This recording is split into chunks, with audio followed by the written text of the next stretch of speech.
그날 밤 촛불도 음악도 없었어요. 그저 은은한 불빛 아래 한 남자가 조용히 제 어깨에 손을 올렸죠. 누나는 사랑받을 자격이 있어요. 그 말 한마디에 저는 세상이 멈춘 줄 알았어요. 안녕하세요. 저는 지연입니다. 올해로 52살이 되었죠. 많은 분들이 제 나이를 들으면 이제 좀 쉬어도 될 나이라고 생각하실 거예요. 하지만 저는 여전히 건설 현장에서 화염 감시자로 일하고 있습니다. 용접이나 화기 작업이 있을 때 불꽃이 번지지 않도록 지켜보는 중요한 역할이죠. 남자들 사이에서는 이 일이 쉬워 보일 수도 있지만 제가 없으면 작은 불씨 하나로도 대형 사고가 발생할 수 있어요. 그만큼 책임감이 막중한 자리입니다. 저는 22해 동안 한 남자의 아내이자 두 아이의 엄마로 살았습니다. 헌신적으로 가족을 위해 살아왔다고 자부해요. 그런데 어느 날 남편은 저보다 20살 가까이 어린 여자와 함께 집을 나갔습니다. 저는 울거나 소리 지르지 않았어요. 그저 텅 빈 공허함만이 가슴을 채웠죠. 그 후 3년의 시간은 그림자처럼 살았어요. 아침에 일어나 일터로 가고 일과가 끝나면 집으로 돌아와 밥을 먹고 잠드는 것이 전부였어요. 사람들과 말하고 싶지 않았고 거울 속 초라한 제 모습에 화장할 기력도 없었죠. 제 삶은 이미 끝났다고 생각했어요. 그런데 제 인생은 모든 게 급변했습니다. 그날은 한 달에 한 번 있는 현장 회식 날이었어요. 다 같이 모여 술잔을 기울이고 헤어지는 소박한 자리였죠. 솔직히 가고 싶지 않았어요. 남자들만 가득한 곳에서 오가는 거친 농담과 자욱한 담배 냄새가 싫었거든요. 하지만 현장 책임자님이 저를 찾아와 말씀하셨죠. 지연 씨 없으면 누가 불을 감시하겠어? 꼭 와야 해. 그 말에 저는 억울했지만 어쩔 수 없이 회식 장소로 향했습니다. 오래된 흰 셔츠를 꺼내 입고 거울을 보며 아주 연하게 립스틱을 발랐어요. 왜 그렇게 신경을 썼는지는 저 자신도 잘 모르겠어요. 그저 오랜만에 저를 위한 작은 몸짓을 하고 싶었나 봅니다. 회식 자리에서 누군가 저를 뚫어져라 쳐다보는 시선이 느껴졌어요. 그 시선의 주인공은 민준이었죠. 저보다 10살 정도 어렸지만 다른 남자들과는 분위기가 달랐습니다. 말 한마디 한마디를 조심스럽게 꺼냈고 웃을 때 반만 올라가는 입꼬리가 매력적이었어요. 처음엔 제가 착각하는 건가 싶었지만 그의 시선은 계속해서 저를 향했습니다. 민주는 제 옆에 앉아 숟가락을 건네주고 술잔이 비면 조용히 채워주었죠. 그러다 부드러운 목소리로 말했습니다. 아줌마랑 좀 달라요. 솔직한 느낌이에요. 그 말에 저는 저도 모르게 웃어버렸어요. 마음 한구석이 살짝 흔들렸지만 정신 차려 지연아, 헛된 꿈 꾸지 마 라고 스스로를 다독였습니다. 하지만 그날 밤 저는 끝내 정신을 차리지 못했습니다. 회식이 끝나고 모두가 떠난 뒤 민준과 저 단둘이 남았을 때 모든 것이 달라졌죠. 그는 저를 조용한 술집으로 데려갔고 소주잔을 기울이는 동안 아무 말 없이 눈빛만으로 대화를 이어갔어요. 그리고는 조용히 물었습니다. 좀 더 조용한 데 갈래요? 저는 뜻밖에도 고개를 끄덕였습니다. 지난 3년간 멈춰있던 제 심장이 다시 뛰기 시작하는 순간이었어요. 작은 여관 방 문을 열고 들어섰을 때 제 심장은 두근거렸어요.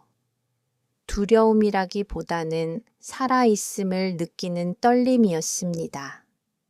방 안은 은은한 향수 냄새로 가득했고 따뜻한 조명이 거울에 비쳤어요. 민주는 조급하게 행동하지 않았습니다. 한참 동안 저를 바라보다가 조심스럽게 손을 들어 올리며 말했죠. 불편하면 그냥 옆에라도 있을게요. 그의 배려에 저는 고개를 끄덕였고 천천히 그에게 다가갔습니다. 그날의 첫 포옹이 제 세상을 한순간에 바꾸지는 않았지만 제 안에 단단한 껍질은 부드럽게 녹아내렸어요. 오랫동안 누구에게도 따뜻하게 안겨본 적이 없었거든요. 민준이 제 목덜미에 입을 맞추자 온 세상이 흐릿해지는 것 같았어요. 그는 서두르지 않았고 강압적이지도 않았습니다. 그저 두 외로운 사람이 서로의 존재를 느끼는 순간이었죠. 그의 피부에 닿는 제 피부가 부끄럽지 않았어요. 오히려 저를 치유하는 느낌이었죠. 과거의 상처들이 조금씩 아물고 봉합되는 기분이었습니다. 민주는 제 옷의 단추를 하나씩 풀었습니다. 그 단추가 떨어질 때마다 제 안에 묵혀있던 낡은 껍질도 함께 풀려나는 듯 했어요. 벨트도 조심스레 풀리고 지퍼 소리조차 섬세하게 느껴졌죠. 그 순간 제 심장은 마치 처음 사랑에 빠졌던 소녀처럼 격렬하게 고동쳤습니다. 저는 단순히 육체적인 노출을 한 것이 아니었어요. 오랫동안 덮어두었던 감정의 상처가 천천히 열리며 비로소 숨을 쉬게 된 것이었죠. 그날 밤은 제 삶에서 가장 부끄럽지 않은 밤이었어요.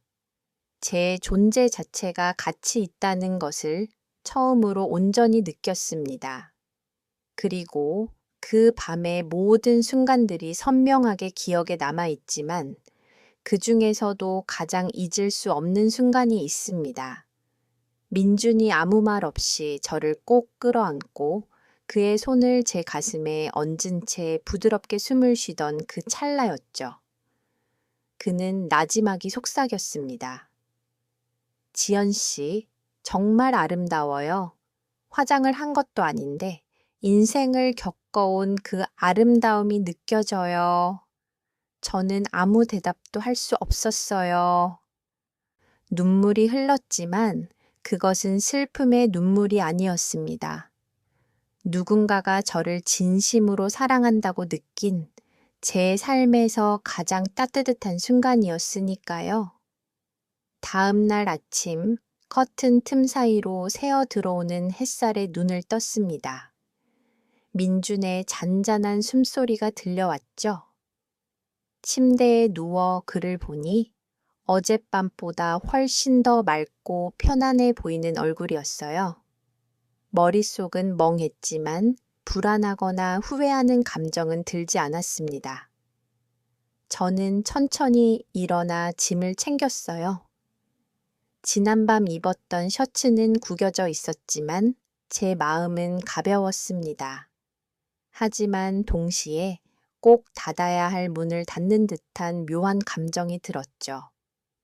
민주는 겨우 눈을 뜨고 조심스럽게 물었어요. 집에 가는 거예요? 저는 고개를 들어 그를 보며 낮게 대답했습니다. 응, 일하러 가야지. 그는 한참 동안 제 손을 잡고 있다가 마침내 손을 놓았습니다. 미련이나 복잡한 감정은 없었어요. 그저 조용하고 잔잔한 순간이었습니다. 저는 마치 꿈에서 깨어난 기분으로 그 방을 나섰습니다. 그리고 직감적으로 깨달았어요. 앞으로 제 삶에 많은 변화가 일어날 것이라는 것을요. 그 변화는 민준과의 하룻밤 때문이 아니었습니다. 그 만남을 통해 닫혀있던 제 마음이 다시 열렸고 저를 올가매던 상처와 고통에서 벗어날 용기를 얻었기 때문이죠. 그날 이후 저는 제 삶을 새롭게 바라보기 시작했습니다. 더 이상 초라한 그림자로 살지 않겠다고 다짐했죠. 제일 먼저 3년 동안 방치했던 저의 모습을 되찾기 위해 노력했습니다. 매일 아침 거울을 보며 화장을 하고 밝은 색깔의 옷을 입기 시작했어요. 그리고 저를 위해 시간을 쓰기 시작했습니다. 퇴근 후에는 서점에 들러 자기계발서나 에세이를 읽었고, 주말에는 운동을 하거나 친구들과 만나 즐거운 시간을 보냈죠. 가장 큰 변화는 일에서 찾아왔습니다. 그동안 그저 하루하루 버텨내는 것처럼 느껴졌던 현장 일이 제게 새로운 의미로 다가왔어요.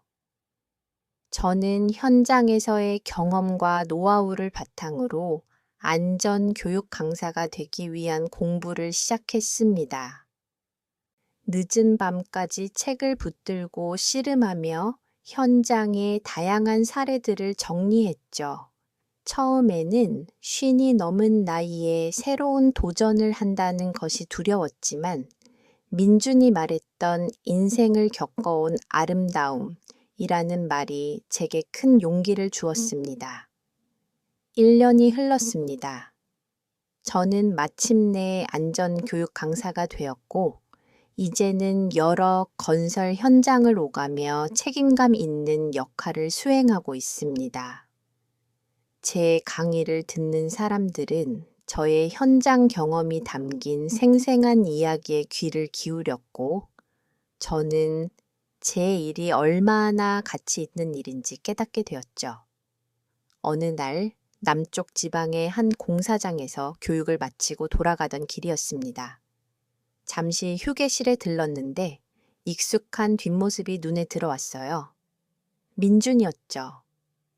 1년 전보다 훨씬 성숙해진 모습이었습니다. 그를 보는 순간 제 심장은 다시 한번 두근거렸어요. 그는 천천히 몸을 돌렸고 반쯤 감은 눈으로 저를 바라보며 조용히 말했습니다. 오랜만이에요, 지연 씨. 저는 눈을 크게 뜨고 그를 바라보았습니다. 울고 싶은데 아닌 듯하고 웃고 싶은데 적절하지 않은 복잡한 감정이 뒤섞인 순간이었죠. 잠시 우리는 작은 테이블에 마주 앉았습니다. 1년 전에 그날 밤에 대한 이야기는 꺼내지 않았어요. 민주는 따뜻한 차 한 잔을 건넸고 우리는 서로의 안부를 물었습니다. 그는 여전히 조심스럽고 부드러웠습니다. 제가 일어서려 할 때 민준이 나지막이 말했습니다. 지연 씨, 전 언제나 지연 씨를 기억했어요. 지연 씨가 마땅히 누려야 할 삶을 살고 계시는 것 같아서 다행이에요. 그 말에 저는 아무 대답도 할 수 없었어요. 그저 민준의 눈을 오래 바라보다가 부드러운 미소를 지어 보였습니다. 그걸로 충분했어요. 우리는 더 이상 아무 말도 하지 않았지만 지난 1년간의 시간이 서로에게 어떤 의미였는지 우리는 충분히 알고 있었습니다. 휴게실을 나서자 밖에는 비가 조금씩 내리고 있었어요. 저는 코트를 끌어당기며 하늘을 바라보았습니다. 비가 사람을 적시듯 제 마음속 깊이 숨겨두었던 상처와 아픔도 씻겨 내려가는 것 같았어요. 저는 깨달았습니다. 이제는 누군가 옆에 있어도 없더라도 저는 계속해서 제 길을 걸어갈 수 있을 거라는 것을요. 더 이상 사랑이 두렵지 않고 세상 앞에 고개를 숙이지 않을 것입니다. 이제 저는 알아요. 살아있다는 건 축복이고 사랑받는 건 기적이라는 것을요. 그리고 존중받는 것, 특히 상처에서 일어선 사람에게는 진정한 성공이라는 것을요. 52살의 제가 배신당하고 상처받았지만 실수와 떨어진 시선 속에서도 꿋꿋이 일어섰습니다. 이제는 당당하게 제 삶을 살아갑니다. 이 글을 읽는 당신도 할 수 있어요. 눈물을 닦고 고개를 들고 자신을 믿어보세요. 인생은 아직도 아름답습니다. 당신이 포기하지 않는다면요.